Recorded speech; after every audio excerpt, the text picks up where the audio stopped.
झारखंड में बड़ा फैसला, हेमंत सरकार ने लिया ऐसा कदम जिसे सुनकर हर कोई हैरान रह जाएगा। आखिर क्या है पूरी कहानी, सच जानने के लिए वीडियो को आखिर तक देखें, वरना आप सबसे जरूरी अपडेट मिस कर सकते हैं। इस साल झारखंड में हर महीने सरकारी नौकरी की बहार आने वाली है। झारखंड में नौकरी की तलाश कर रहे युवाओं के लिए बड़ी खुशखबरी। जेएसएससी ने 2025 के लिए नया एग्जाम और रिजल्ट कैलेंडर जारी कर दिया है, जिसके तहत इस साल 39,000 पदों पर भर्तियां होने वाली है। चलिए जानते हैं इस साल कौन कौन सी भर्तियां होगी और कब आएंगे इनके रिजल्ट। महिला पर्यवेक्षिका परीक्षा। सबसे पहले बात महिला पर्यवेक्षिका प्रतियोगिता परीक्षा 2023 की, जिसका रिजल्ट मई 2025 में आने वाला है। मैट्रिक स्तरीय प्रतियोगिता परीक्षा। इसके बाद है मैट्रिक स्तर की प्रतियोगिता परीक्षा, जिसका रिजल्ट जुलाई 2025 में जारी किया जाएगा। कुल 455 पदों के लिए आबकारी सिपाही भर्ती। 580 पदों वाली आबकारी सिपाही परीक्षा का रिजल्ट नवंबर 2025 में घोषित होगा। सहायक आचार्य भर्ती। सबसे बड़ी भर्ती है सहायक आचार्य की, 26,001 पदों के लिए। इसका रिजल्ट साल के अंत तक और जनवरी 2026 तक जारी किया जाएगा। पुलिस अवर निरीक्षक परीक्षा। झारखंड पुलिस में भी 975 पदों पर भर्ती होगी। परीक्षा अक्टूबर 2025 में और रिजल्ट जनवरी 2026 में आएगा। तो दोस्तों 2025 सरकारी नौकरी पाने का गोल्डन ईयर हो सकता है। तैयारी में जुट जाइए और चैनल को सब्सक्राइब कीजिए ऐसे ही सरकारी नौकरी अपडेट्स के लिए। झारखंड में पहली बार कक्षा 1 से लेकर 12वीं तक के सभी सरकारी स्कूल शिक्षकों को अब देनी होगी परीक्षा। झारखंड के सरकारी स्कूलों के सभी शिक्षकों के लिए अब एक बड़ी खबर है। राज्य सरकार ने फैसला किया है कि अब कक्षा 1 से 12 तक के सभी शिक्षकों को आकलन परीक्षा देनी होगी। इस परीक्षा के जरिए सरकार यह देखेगी कि किस शिक्षक को किस तरह की ट्रेनिंग की जरूरत है। शिक्षा विभाग के सचिव उमाशंकर सिंह ने कहा है कि ये परीक्षा किसी सजा या नौकरी खतरे में डालने वाली नहीं है, बल्कि यह एक अवसर है शिक्षकों को बेहतर बनाने का, उनके प्रोफेशनल स्किल को बढ़ाने का। इससे मिलने वाले स्कोर के आधार पर उन्हें नई ट्रेनिंग दी जाएगी। परीक्षा 24 से 28 अप्रैल के बीच झारखंड के हर प्रखंड में होगी। 14 अप्रैल से रजिस्ट्रेशन शुरू हो जाएगा। हर साल अप्रैल और अक्टूबर में ये परीक्षा ली जाएगी। झारखंड के शिक्षक अब नए दौर की तैयारी में हैं और सरकार उन्हें हर जरूरी संसाधन देना चाहती है। आपको क्या लगता है, ये फैसला सही है या नहीं? कमेंट में अपनी राय जरूर दें।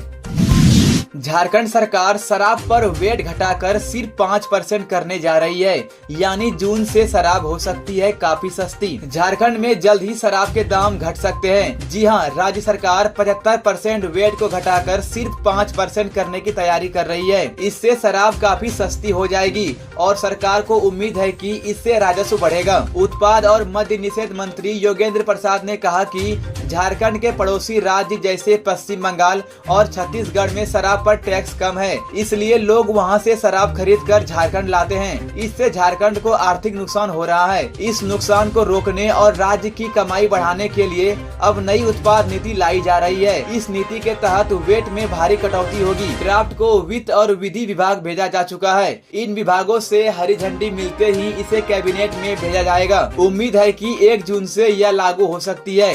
इसके साथ साथ अब शराब दुकानों का आवंटन ई लॉटरी सिस्टम से किया जाएगा, जिसके लिए एनआईसी ने एक खास सॉफ्टवेयर भी तैयार किया है।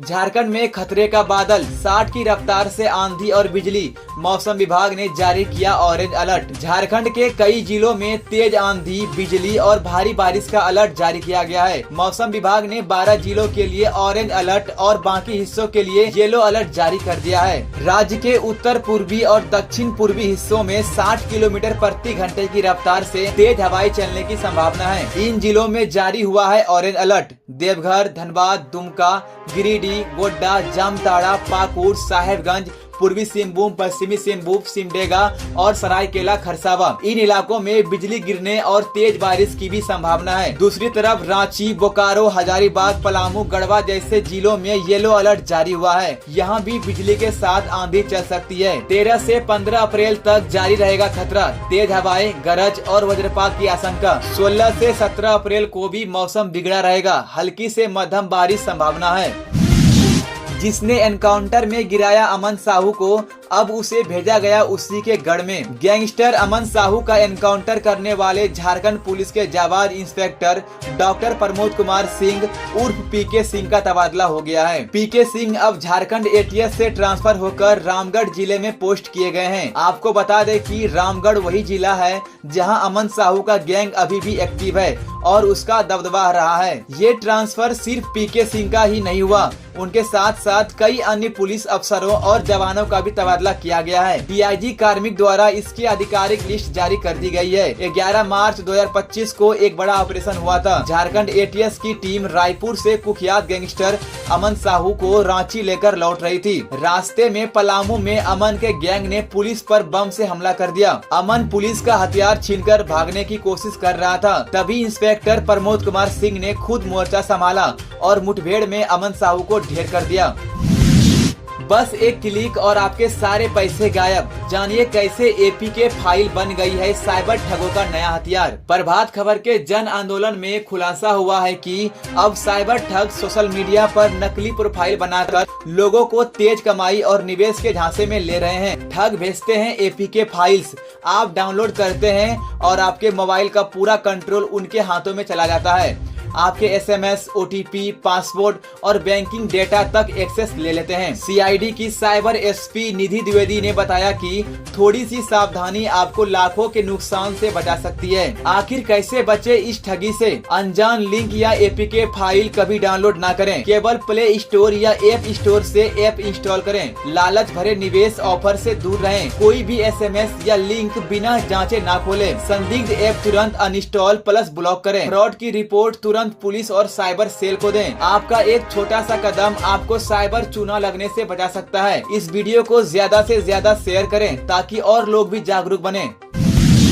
अब खनन माफियाओं की खैर नहीं। झारखंड सरकार ने इंटर स्टेट माफियाओं पर कस दिया शिकंजा। पलामू के खनन विभाग ने NHAI को एक पत्र लिखा है जिसमें 1 अक्टूबर 2024 से 31 मार्च 2025 तक का सीसीटीवी फुटेज मांगा गया है। झारखंड के पलामू और बिहार के औरंगाबाद को जोड़ने वाले राष्ट्रीय राजमार्ग 98 पर हरिहरगंज टोल प्लाजा से बड़ी मात्रा में पत्थर और स्टोन चिप्स ले जाए जाते हैं। खनन विभाग को शक है कि कई ट्रक लंबी दूरी के चालान लेकर बार बार चक्कर लगाकर खनिजों की तस्करी कर रहे हैं, जिससे राज्य को भारी राजस्व का नुकसान हो रहा है। पलामू के खनन पदाधिकारी सुनील कुमार ने कहा कि एक ही वाहन से कई बार माल ढुलाई हो रही है और इस पर सख्त कार्रवाई की जाएगी।